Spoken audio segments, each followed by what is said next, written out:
Հայոց ցեղասպանության 111-րդ տարելիցից 40 օր առաջ շինարարական աղմուկ է Ծիծեռնակաբերդում։ Հայ եւ արտասահմանցի այցելուները հիշատակի օրը շինարարական աղբ են տեսնելու անմար կրակի կողքին։ Այս տեմպով որեցանք, ասած կավարտվի։ Տեսախցիկի առաջ խոսել խուսափող շինաշխատանքների ղեկավարը վստահեցնում է, ապրիլի 24-ին հուշահամալիրը լիովին ավարտուն տեսքով առանց նույնիսկ շինարարական փոշու կդիմավորի այցելուներին։ Ես իրավասու չեմ։ Երբ կավարտվի աշխատանքները։ Մինչև ապրիլի 15-ը։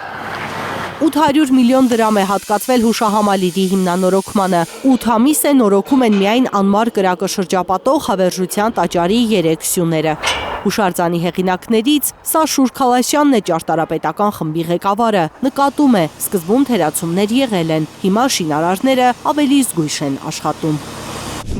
Սկզբնական շրջանում եղել է, անզգուշություններ եղել են, մենք դրա համար բողոքել ենք, արդեն հասկացել են, որ զգույշ պետք է լինել եւ հիմա նորմալ, ամեն ինչ նորմալ որակով արվում է եւ ոչ մի դեֆեկտ չկա։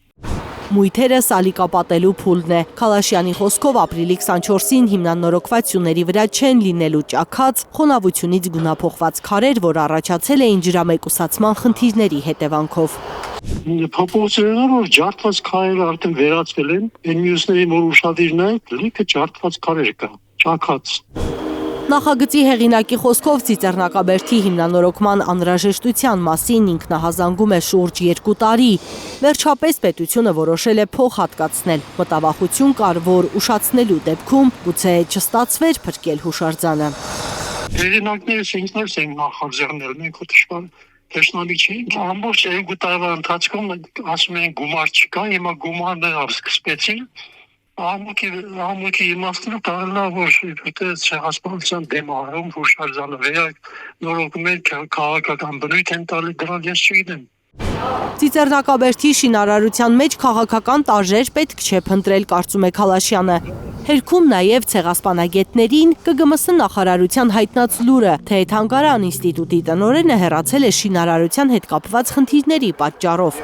Նախկին տնօրեն Էդիտա Գզոյանի հետ հաճախ է հանդիպել Քալաշյանը, երբեք խնդիր չի առաջացել։ Ինչ կապ ունի շինարարության հետ։ Պատվիրատու նախարարությունն է։ Նախկին տնօրենը հեռացել է որ ջիդերենցին, այցելելու ժամանակ տնօրենը նրան նվիրել է Արցախի հետ կապված հրատարակված գրքեր։ Հիմա այդ հայտնաբերել են, հայտնացել են, թե ինչ իրավունք ուներ նվիրելու, նայել ասել է եկել է հաճախել է, մենք միշտ հաճախորդներին մի նվեր տալիս ենք։ Իդեպ ապրիլի 24-ից հետո Ծիծեռնակաբերդը նորից է դառնալու շինհրապարակ։ Ճարտարապետի խոսքով հիմնանորոգվելու են հուշահամալիրի նաև մյուս մույթերը։ Լիլիթ Խալաթյան, Հենրիկ Համազասպյան, Էլեն Յահինյան, Այլուր։